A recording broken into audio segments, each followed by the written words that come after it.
يا رب بالمصطفى بلغ مقاصدنا واغفر لنا ما مضى يا واسع الكرم يا رب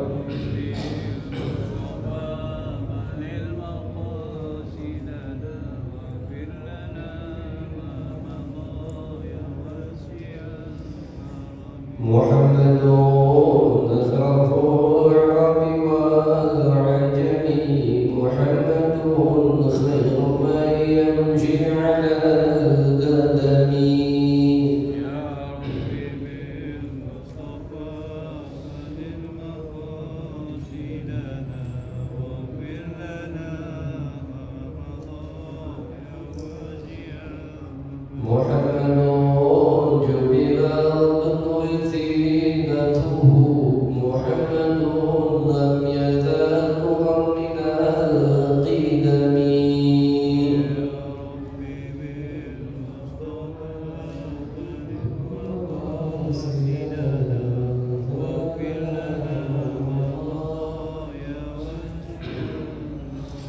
اللهم صل وسلم وبارك عليه وعلى آله صلاة وبركاته ورضيت سلف الصالح وإلى حضرة النبي المصطفى صلى الله عليه وسلم وعلى آله وأزواجه وأولاده وذريته وإخوانه من الأنبياء والمرسلين والأولياء والشهداء الصالحين وحسن أولئك رفيقا الفاتحة بالقبول وتبارك الرسول وإلى حضرة الرسول صلى الله عليه بن أحمد والليل ثم حبيب بكر بن أبي بحر بن الليل ثم حبيب الرحمن بن أحمد بن الدكاد السجاف ثم حبيب عين بن الرحمن بن أحمد بن الدكاد السجاف ثم حبيب عين بن عبد الرحمن الحبشي ثم حبيب محمد بن أيوب بن الحبشي ثم حبيب عبد الرحمن بن محمد بن عين بن عبد الرحمن الحبشي ثم حبيب سالم بن الله بن أبي وفاق سالم بن الله ثم حبيب عبد الله بن الحداد ثم حبيب بعد الهدى العطاس ثم حبيب سالم بن عمر العطاس ثم حبيب سيدنا العيد ثم حسن على الحداد ثم حبيب بن مكاكس ثم حبيب سعيد وجميع المسلمين والمسلمات والمؤمنين والمؤمنات وخصوصا المعرف هذا الكتاب شهد الله له الفاتحة.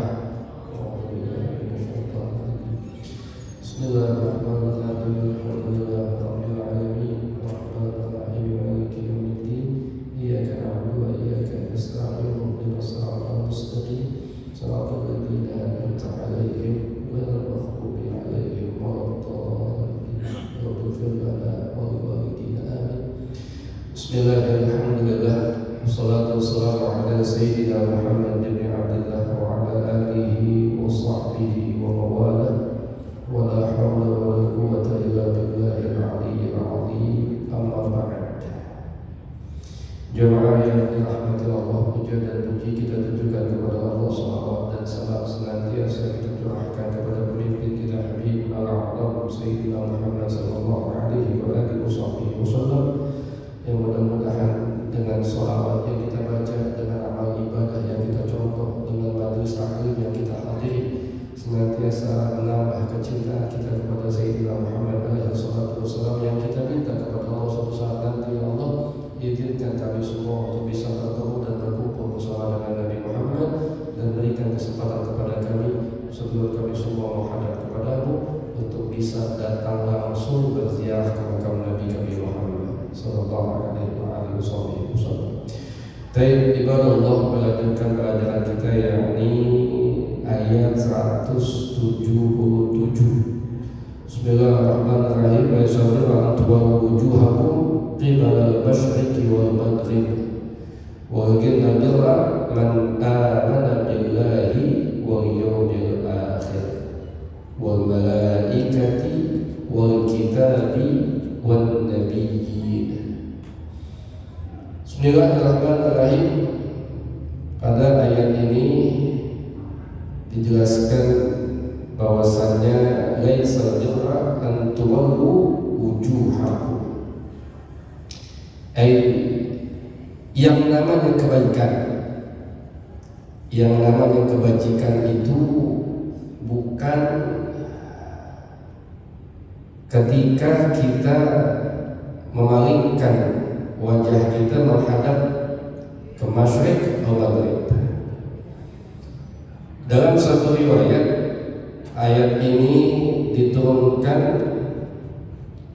Ada yang mengatakan bahwasanya diturunkan untuk membantah daripada orang-orang Yahudi yang menganggap bahwasanya kebaikan itu adalah ketika mereka menghadap ke timur dan ke barat.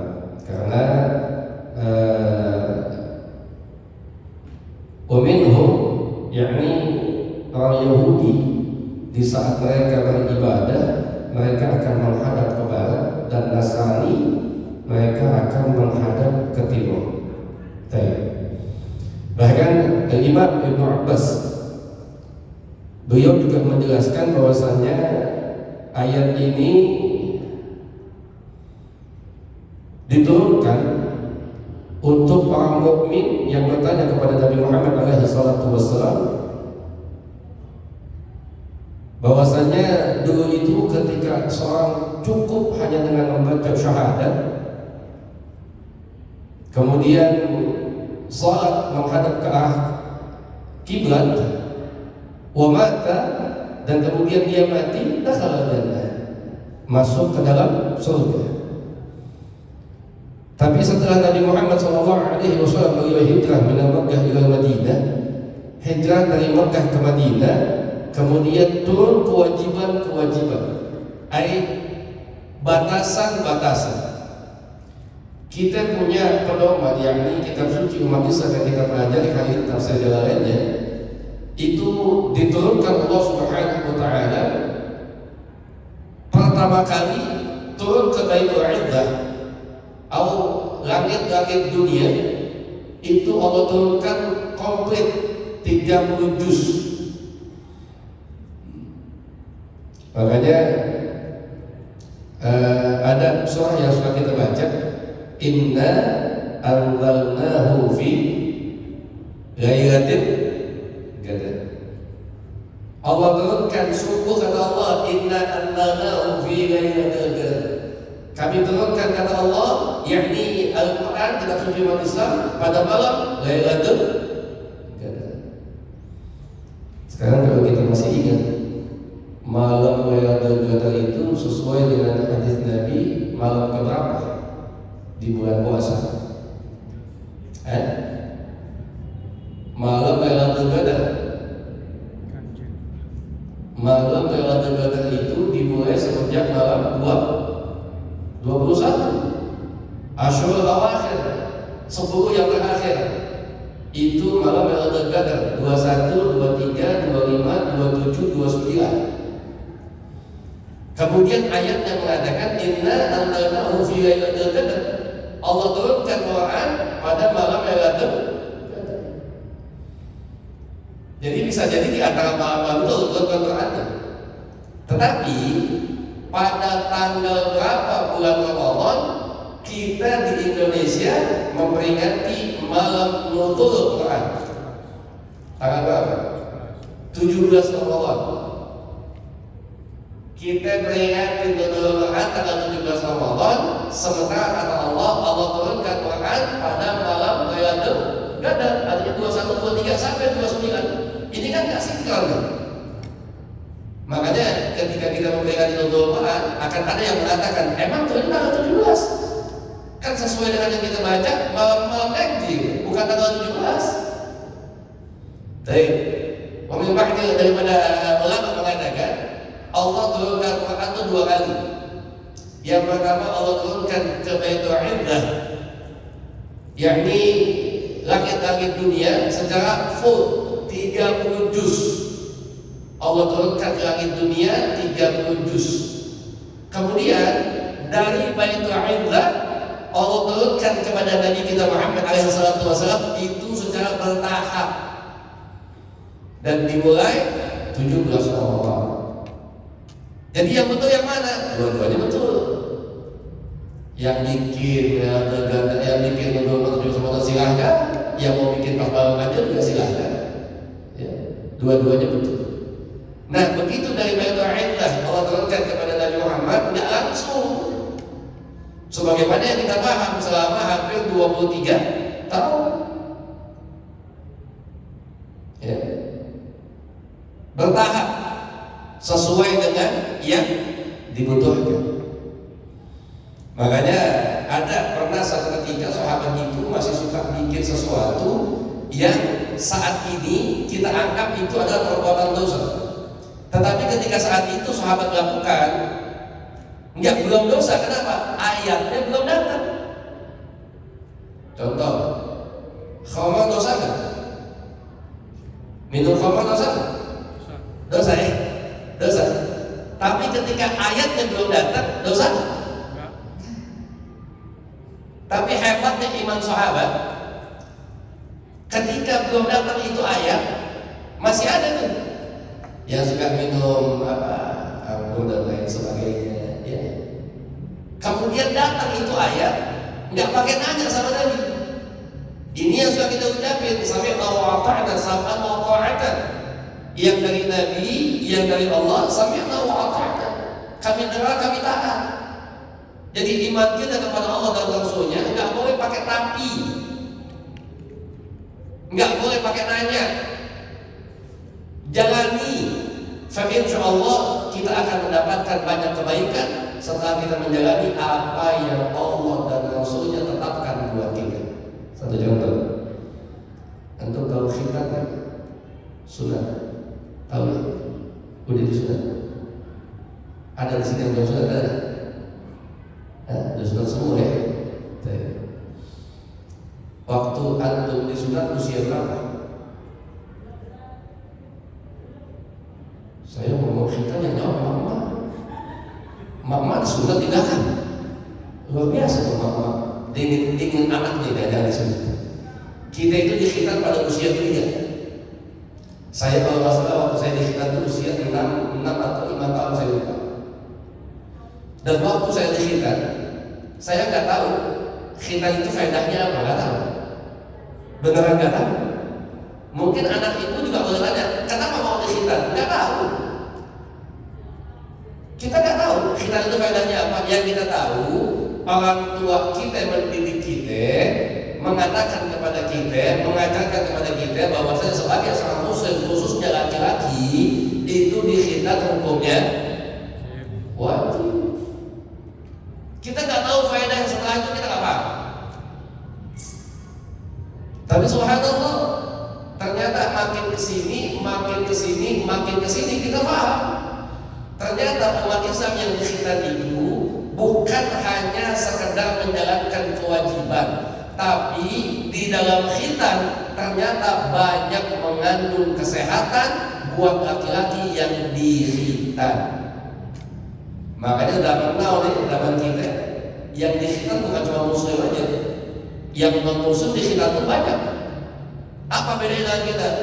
Bedanya dengan kita, kalau kita dikhitan sebab satu melaksanakan kewajiban, di tengah-tengah kewajiban yang kita jalankan Allah kasih nikmat jauh lebih sehat buat laki-laki. Kalau mereka hanya sekedar kesehatan, itu bedanya dengan kita. Apa kesimpulannya? Ternyata setiap kita menjalankan kewajiban Allah yang Allah tetapkan buat kita, yang Nabi tetapkan buat kita, pasti di dalamnya banyak manfaatnya, meskipun kita belum tahu. Jadi kewajiban kita kepada Allah, kepada Rasulnya, bukan harus tahu dulu fungsinya apa, bukan harus tahu dulu manfaatnya apa baru kita jalani. Enggak, jalani dulu. Nanti kita akan tahu manfaatnya.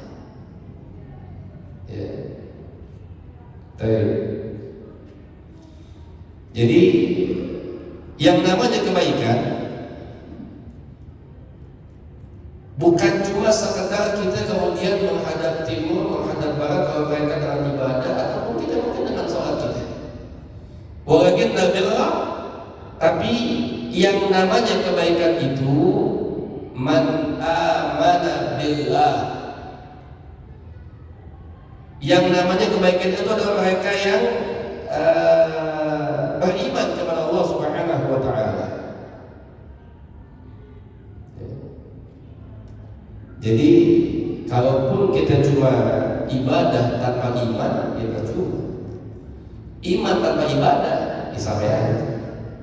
Tapi yang paling utama sebelum kita beribadah, kita mesti beriman kepada Allah Subhanahu wa Ta'ala. Karena iman kita kepada Allah adalah kunci untuk kita nanti bisa masuk ke dalam surga Allah Subhanahu wa taala. Bukan karena ibadah kita. Kita bisa masuk ke dalam surga karena rahmat kepada Allah Subhanahu wa taala. Kenapa saya bilang bukan karena ibadah kita? Karena kita nggak tahu ibadah kita bagaimana di mata Allah. Kita nggak tahu. Antum deh ibadah gabungan subuh dia, subuh juga. Kemudian isya, duha, kemudian qabiyallah, ba'diyallah, sampai isya, ditambah tahajud, ditambah lagi namanya istikharah dan lain sebagainya. Satu hari antum full ibadah kepada Allah. Setelah sholat antum qiraah, baca Quran dan lain sebagainya, antum sedekah dan lain sebagainya. Tapi subhanallah, semua ibadah kita itu nggak akan ada yang tahu nilainya seperti apa. Allah tahu yang tahu. Jadi kita ini nggak usah kepedean dengan ibadah kita. Oh saya udah tiap hari sholat, wajib dia, sunnah dia, pasti saya masuk surga. Gak ada. Bahkan terkadang bisa jadi ada hamba Allah yang dia banyak ibadah masuk ke dalam neraka. Tapi ada hamba Allah yang kelihatannya sedikit ibadahnya dia masuk ke dalam neraka. Ya. Antum paham gak? Ada satu ahli ibadah yang dia banyak zikir sama Allah, tapi endingnya dia masuk ke dalam neraka Allah. Ada seorang anak yang ibadahnya biasa, tapi sebab dia bakti sama ibunya dia masuk ke dalam surga Allah Subhanahu wa taala. Ya. Jadi iman kepada Allah adalah satu hal yang mutlak buat kita umat Islam. Wala tamutunna illa wa antum muslimun. Jadi kalau ibu, kalau bapak mau masuk ke dalam surga, ya kudu punya iman. Karena surga Allah siapkan untuk hamba Allah yang beriman. Saya minggu-minggu ini ketemu dengan dua video yang lagi-lagi pemahamannya sedikit banyak akan membingungkan umat Islam. Ada satu apa ya, mama, dia pakainya mama atau apa saya lupa gitu. Namanya Mama Gufron kalau saya nggak salah. Beliau ditanya sama jamaahnya, bagaimana nanti non muslim itu bisa masuk ke dalam surga atau enggak? Ditanya begitu. Apa jawaban beliau? Beliau mengatakan, oh iya, bisa masuk juga. Karena nanti di surga itu ada pos-posnya, ada kapling-kaplingnya. Mungkin dia pikir surga kayak kos-kosan lagi, kotak-kotak gitu. Enggak. Kalau buat kita umat Islam, surga hanya Allah siapkan untuk umat Islam.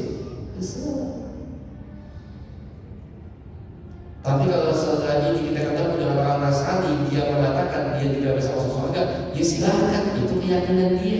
Kita nggak boleh ngotot menafsirkan, enggak, masing-masing punya keyakinan. Itulah hidup di Indonesia yang namanya menghormati perbedaan beragama adalah dengan tidak memaksakan keyakinan kita kepada mereka yang sudah beragama. Orang Islam nggak boleh maksain keyakinan kepada yang non Muslim, orang Muslim nggak boleh maksakan keyakinannya kepada orang Islam. Tapi kita sebagai Muslim, kita punya keyakinan bahwasanya surga hanya untuk umat Islam. Yang kedua, ada juga satu panggilannya Buya satu kalau saya nggak salah. Beliau mengatakan, masa sih orang yang udah baik kayak apa tahu kebaikannya banyak, dia bikin yayasan, dia beramal, kemudian dia menyantuni anak yatim, ya, dan lain sebagainya. Masa nggak bisa masuk dalam surga? Kan nggak masuk akal. Loh, agama kita itu bukan ikut akal. Agama kita itu ikut ajaran baginda Nabi kita Muhammad. Kalau cuma sebab karena dia banyak berbuat baik, kemudian harus dilegalkan secara agama Islam bisa masuk dalam surga. Saya kasih contoh. Seandainya depan kita di Cilandak ada orang buka praktek dokter nih. Setiap hari dia buka praktek, dan subhanallah sudah banyak pasien yang dia tangani. Dan hebatnya ini dokter buka praktek, biayanya gratis, obatnya gratis. Saya tanya, baik ya? Baik. Hampir satu Cilandak bahkan satu Jaksel datang ke dia ketika berobat. Kenapa? Karena gratis semuanya. Udah diobatin TPS gratis, kasih obat gratis. dan yang sembuh udah banyak, sehingga itu dokter terkenal di mana-mana. Ternyata satu ketika selidik punya selidik, ini dokter nggak pernah kuliah kedokteran. Polisi tahu, akhirnya polisi datang. Saya tanya, itu dokter yang nggak punya sertifikat, yang nggak punya ijazah, nggak pernah kuliah, ditangkap kan? Ditangkap. Kenapa ditangkap? Dokter gadungan, betul? Tiba-tiba masyarakat datang nih pas penangkapan. Masyarakat ngomong sama polisi, Pak, jangan ditangkap Pak. Dia udah baik sama semua Pak. Dia suka obatin, meskipun dia nggak punya ijazah, dia ngasih gratis. Kalau seandainya Bapak kemukakan itu di hadapan polisi, saya tanya, tugas polisi tetap atau membiarkan dokter gadungan itu? Tetap nangkep tuh. Kenapa? Karena ada satu syarat yang dia nggak punya, yakni dia nggak punya ijazah dan nggak pernah kuliah kedokteran. Demikian juga dengan kita. Sebaik apapun amal yang dilaksanakan oleh mereka yang non-muslim, maka tidak akan terhitung sebagai amal ibadah di siapa? Di sisi Allah Subhanahu wa Ta'ala. Kalau di sisi Tuhan mereka ya silahkan saja. Tapi kalau buat kami di sisi Allah, di sisi Tuhan kami, yakni Allah Rabbul Izzah Azza wa Jalla, maka sebanyak apapun kebaikan mereka tidak terhitung sebagai kebaikan.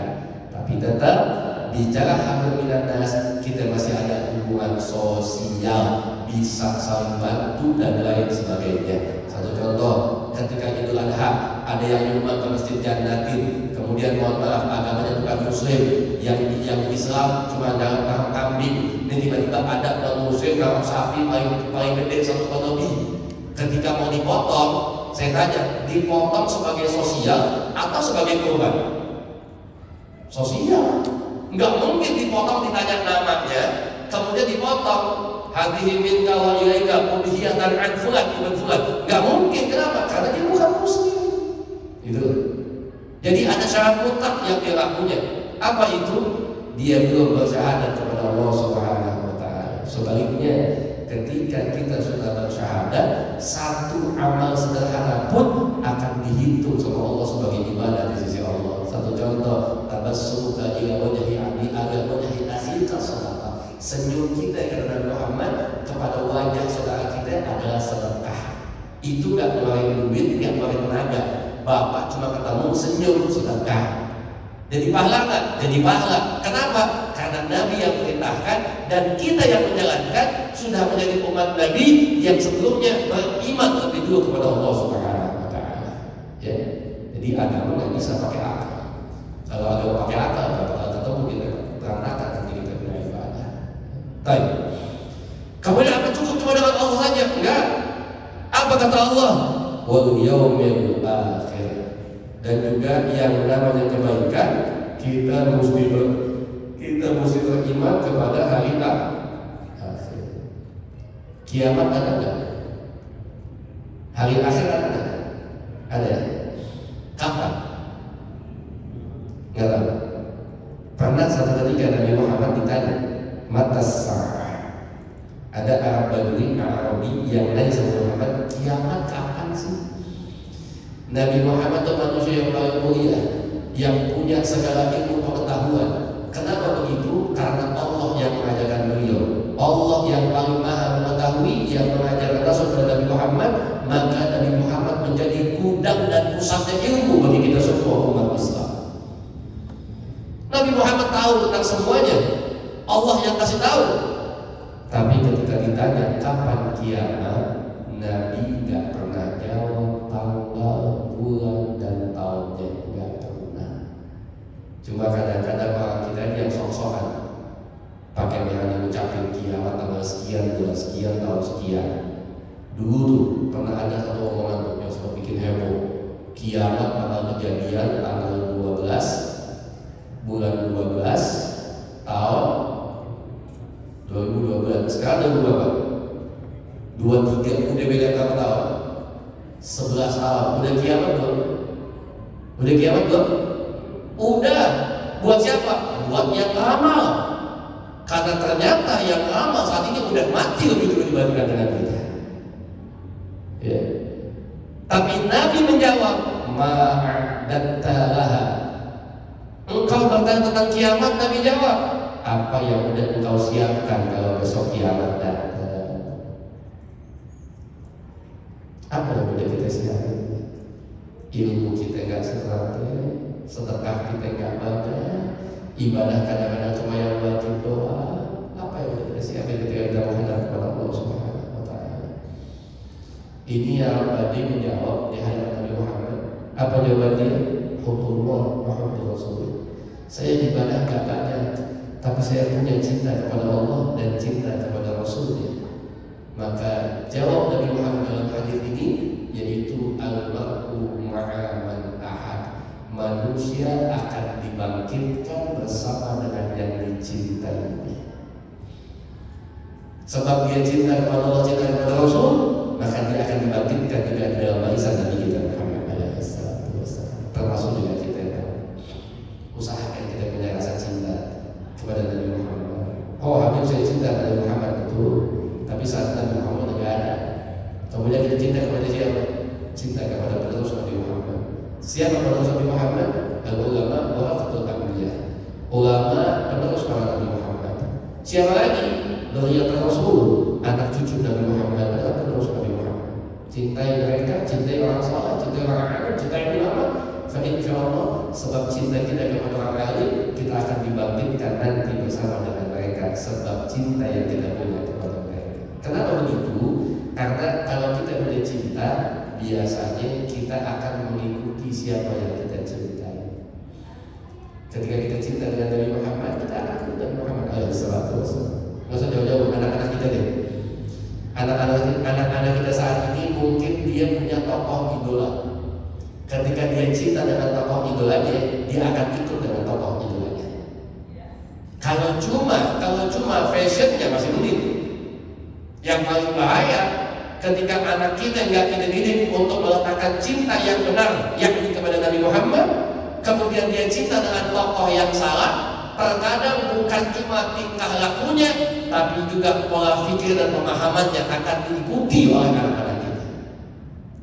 Contoh, kemarin ada konser di Jakarta tanggal 15. Konser apa? Coldplay. Berapa harga tiketnya? 11 juta. Yang datang berapa banyak? 80 ribuan. Bayangin. Saya lihat satu konten kreator bikin video nanya kepada yang hadir, karena itu mainnya jam 8:30, panggungnya Coldplay jam 8:30. Sebelumnya ada openingnya, pembuka itu gate kalau saya nggak salah sudah mulai dibuka buat tiket dari jam 1 siang. Itu mereka udah pada ngumpul, ngantri dan lain sebagainya. Ketika ada satu konten kreator nanya sama dia, ditanya, apa pertanyaannya? Udah sholat belum? Apa jawabnya nonton? Belum. Dan ini terjadi tengah-tengah ini. Yang ditanya muslimah, dia siap tinggalkan ibadahnya hanya untuk kesenangan duniawinya. Tapi lepas kali itu umat Islam kemarin sempat bikin aksi menolak jangan sampai konser ini ada. Sampai ramai di sosial media bahwasanya umat Islam kayak apa tahu anti konser. Enggak, umat Islam nggak anti konser. Buktinya no PRJ Pekan Raya Jakarta yang setiap tahun dibuka itu di PRJ, kalau saya nggak salah setiap malam ada konser musiknya, nggak di demo. Jadi bukan sebab konsernya, bukan. Bahkan sebelum COVID ada konser grup band Amerika kalau saya nggak salah yang lebih metal lagi daripada Coldplay, Guns N' Roses. Nggak di demo. Kenapa kemarin di demo? Yang di demo bukan sebab konsernya, tapi sebab pola pikir vokalisnya. Yang seperti apa? Yang dia sangat mendukung melegalkan LGBT. Itu aja poinnya. Dan itu kalau didiamkan, anak-anak kita cinta sama dia tahu dia melegalkan, dia mendukung, dia mensupport. Jangan kaget kalau anak-anak kita bisa ikut pemahamannya. Ketika ditanya tentang LGBT, apa jawabannya? Itu kan hak asasi. Kenapa sih mesti repot? Tuh penyakitnya nanti. Dan tentu kalau zaman kita saat ini sudah banyak banyak saya lihat di mall Pak, bukan di tempat tertutup, di mall. Laki dengan laki bergandengan, cipika-cipiki dan lain sebagainya. Dengan semua ya, bergandengannya bukan gandeng teman, tapi sebagai pasangan. Saya pernah makan di satu tempat. Itu begitu saya makan jam 2 pagi, saya makan sama teman-teman alumni pondok saya. Kita lagi ngumpul terus kita mau pulang, kita makan terus buka. Begitu saya makan, datang satu rombongan. Anak usia berapa? Masih belasan tahun. Mungkin di bawah 20, paling top 20-21. Sekitar ada 7 atau 8 orang. Anda tahu yang bikin kita takjub dengan pemandangannya? Itu anak-anak yang datang pada malam itu setelah kami duduk di situ. Itu cowok-cowok semua, ada yang pakai blush on, ada yang bulu matanya lentik dan lain sebagainya. Dan mereka bangga dengan itu semua. Wah, iya betul lah. Itulah bahayanya. Makanya kalau sampai ditolak ya. Jadi jangan dianggap umat Islam kemudian nanti dengan bangsa yang enggak. Yang dinantikan adalah dengan tentang pola pikir daripada vokalis. Baik, mudah-mudahan Allah jaga anak-anak kita, Allah jaga cucu kita daripada hal-hal yang demikian. Ya sudah dikisahkan lebih dulu bagaimana kisah Nabi Allah Lut yang dihancurkan kaumnya sedemikian rupa, diangkat, dibanting segala macam sampai semua tidak tersisa. Mudah-mudahan Allah lindungi kita dari keluarga demikian daripada hal-hal yang sangat membawa maksiat yang demikian. Baik. Ibadah Allah. Kemudian setelah kita beriman kepada hari akhir, ini harus kita yakin Pak. Ya, nanti akan tiba yaumul akhir. Kita nggak tahu kapan, tapi ada beberapa keterangan yang mengatakan bahwasanya termasuk salah satu tanda akan datangnya hari kiamat, yakni pada yaumul Jumat. Udah, nggak usah dipikirin kapan kiamat datang. Yang mesti dipikirin, kita nggak usah kiamatnya, mati aja bisa kapan datang. Mati aja bisa kapan datang buat kita. Bisa malam ini, bisa besok pagi. Yang mesti kita pikirkan adalah kalau ini Allah panggil kita, apa yang sudah kita siapkan untuk menghadap kepada Allah Subhanahu wa Ta'ala. Kemudian ibadah Allah wal malaikah, termasuk kebaikan kita juga mesti beriman kepada malaikat Allah Subhanahu wa Ta'ala. Baik yang kita tahu atau yang kita tidak tahu. Sama dengan kemudian awal kitab, ya. Dengan kitab-kitabnya Allah dijelaskan ayat itu, maksudnya adalah kitab-kitabnya Allah Subhanahu wa Ta'ala. Jadi dengan semua kitab-kitab Allah kita wajib percaya, nggak boleh nggak percaya. Dengan yang 4 ya, dengan yang 4. Tapi yang original, yang betul-betul asli yang diturunkan sama Allah Subhanahu wa Ta'ala, maka 4-4nya kita mesti percaya. Kalau kita nggak percaya, berarti kita sudah meninggalkan salah satu kewajiban kita kepada Allah. Sudah meninggalkan salah satu keyakinan yang harus kita punya, yakni percaya dengan kitab-kitabnya Allah Subhanahu wa Ta'ala. Kemudian wan nabiyyi, dan kita juga mesti percaya kepada nabi-nabi Allah Subhanahu wa Ta'ala. Nabi yang kita tahu cuma 25 ya, yang biasa kita hafal dari mulai pelajaran SD, madrasah, kita hafal nama-nama Nabi. Hanya sebatas 25 yang kita tahu, tapi sebetulnya masih banyak nama-nama Nabi lain yang kita belum tahu, dan kita tetap harus beriman kepada Nabi-Nabi Allah Subhanahu wa Ta'ala. Terlebih kepada Nabi kita tercinta Sayyidina Muhammad sallallahu alaihi wasallam. Jadi itu poin-poin kebaikan yang harus kita punya. Gak bisa cuma sholat doang. Ya.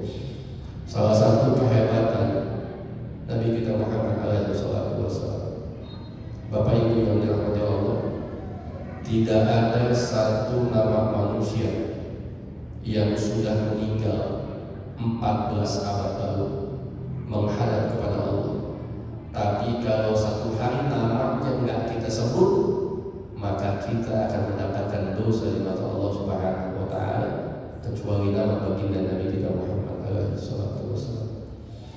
Ibu enggak nyebut nama saya enggak dosa, saya enggak nyebut nama bapak juga enggak dosa. Tapi kalau saya enggak nyebut nama Nabi Muhammad, ibu bapak nggak nyebut nama Nabi Muhammad, maka akan mendapatkan dosa. Loh Habib, kan sebut nama Nabi Muhammad dalam sholawat, apa hukumnya wajib? Enggak, sholawat sunnah. Tapi kalau dalam satu kali 24 jam kita sama sekali tidak menyebut nama Nabi Muhammad, mendapatkan dosa. Dari mana sebabnya? Karena nama Nabi Muhammad ada dalam bacaan sholawat.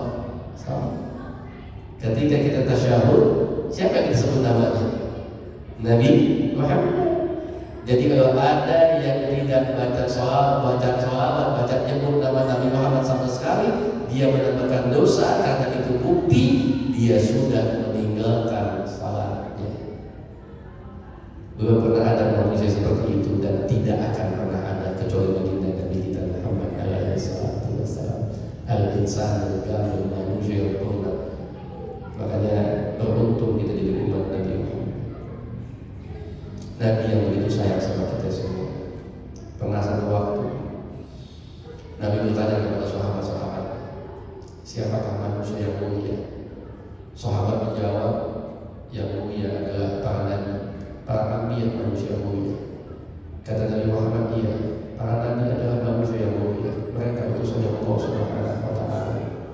Allah sayang dengan mereka. Tapi ada juga yang mulia.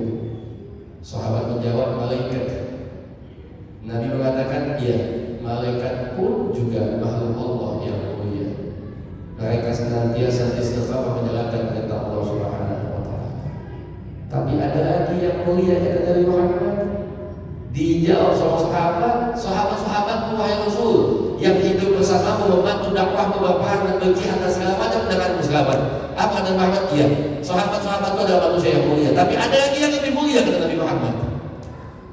Siapa wahai Rasul? Sahabat muda bisa jawab. Malaikat muda, para nabi muda, para sahabat muda. Setelah itu sahabat nggak bisa jawab lagi. Siapa yang dimaksud Nabi dengan manusia yang lebih mulia? Siapa mereka? Sahabat bertanya, lantas siapa mereka wahai Rasul? Apa jawab Nabi Muhammad? Nabi jawab ini sambil meneteskan air mata. Apa kata Nabi Muhammad? Nanti setelah meninggalnya aku akan ada manusia-manusia yang hidup jauh setelah zamanku. Mereka gak pernah ketemu dengan aku, gak pernah melihat aku, tapi mereka tetap beriman kepada aku. Mereka manusia-manusia yang mulia. Siapa yang dimaksud Nabi? Kalau bukan kita umat Nabi Muhammad, kita gak pernah ketemu dengan Nabi Muhammad. Satu kali pun mata ini gak pernah menatap Nabi Muhammad. Kita cuma bisa berharap, ya Allah, pertemukan kami dalam mimpi bersama dengan Nabi Muhammad SAW. Karena Al-Quran difirmankan kepada barang siapa yang di mimpinya ketemu dengan aku, kata Nabi Muhammad, maka dia sudah sungguh bertemu dengan aku. Betul-betul mimpi ya, bukan cuma yang ngaku-ngaku mimpi nih. Ini lagi banyak di sosmed nih, ya, di TikTok di segala macam. Punya TikTok apa? Punya TikTok? Bu, punya TikTok apa? Bu, punya TikTok bu? Enggak punya? Kalah saya aja punya. Gini, saya nonton di TikTok tuh ada orang begini. Saya tuh ketemu Nabi sudah 72 kali. Nabi mengijazahkan saya bla-bla segala macam. Ini apa? Enggak begitu lah ketemu Nabi ya semua. Ya. Hati-hati. Barang siapa yang berdusta atas nama Nabi, falyatabawwa maq'adahu minan nar. Maka siap-siap ambil tempat di neraka jahanam alaihi salam. Di neraka jahanam Allah Subhanahu wa Ta'ala. Kita enggak pernah ketemu Nabi Muhammad. Tapi sedikit pun, meskipun mata enggak pernah tertatap, enggak akan menghilangkan rasa cinta kita kepada Nabi kita Muhammad alaihi salatu wasallam. Tuba liman ra'ani wa amana, thumma tuba liman lam yarani wa amana. Beruntung mereka yang bisa melihat aku, kata Nabi Muhammad, kemudian mereka beriman kepada aku. Tapi lebih beruntung lagi mereka yang tidak pernah ketemu dengan aku, tapi tetap beriman kepada aku. Siapa yang tidak pernah ketemu? Kita umat Nabi Muhammad. Kita sangat beruntung menjadi umat Nabi Muhammad. Bahkan para nabi terdahulu, mereka berharap bisa menjadi umatnya baginda Sayyidina Muhammad. Makanya nikmat yang sudah Allah kasih dengan besar kita menjadi umat Nabi Muhammad, jangan disia-siakan. Manfaatkan waktu yang ada untuk kita bisa hadir di mana tempat yang bisa semakin membangkitkan kecintaan kita kepada baginda Nabi kita Muhammad, termasuk majlis-majlis seperti ini yang insya Allah mudah-mudahan hadirnya kita di majlis ini, duduknya kita di sini akan senantiasa menambah kecintaan kita kepada baginda Nabi kita Muhammad alaihi salatu wassalam, sehingga ya Allah pantaskan kami, jadikan kami sebagai hamba-hamba-Mu yang suatu saat nanti kami bisa duduk seperti ini bersama dengan Nabi kami tercinta Sayyidina Muhammad alaihi salatu wassalam.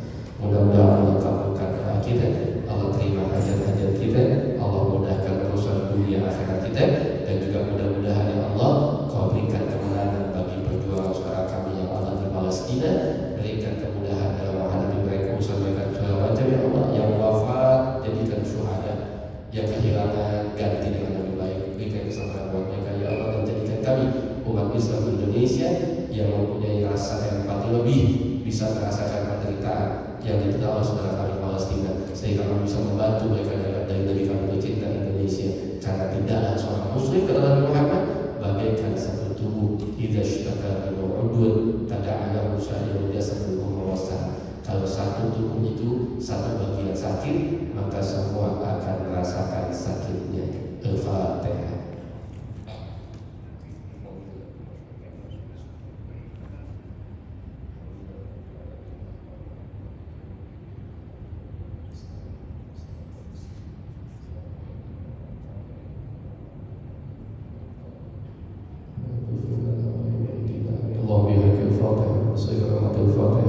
وبمعجزة الفاتحة وبمن أنزلت عليه سورة الفاتحة يا فريد الرحم يا كاشف الضر يا من لعبده يغفر ويرحم اللهم صل على سيدنا محمد وعلى سيدنا محمد اللهم اغفر لنا ولوالدينا وارحمهم كما ربونا صغارا اللهم لا سهل إلا ما جعلته سهلا فسهل جميع أمور الدنيا والآخرة ربنا ظلمنا أنفسنا وإن لم تغفر لنا وترحمنا لنكونن من الخاسرين ربنا آتنا في الدنيا حسنة وفي الآخرة حسنة وقنا عذاب النار وصلى الله على سيدنا محمد نبي الأمي وعلى آله وصحبه وسلم دعواهم فيها وتحياتهم فيها سلام وآخر دعواهم أن الحمد لله رب العالمين.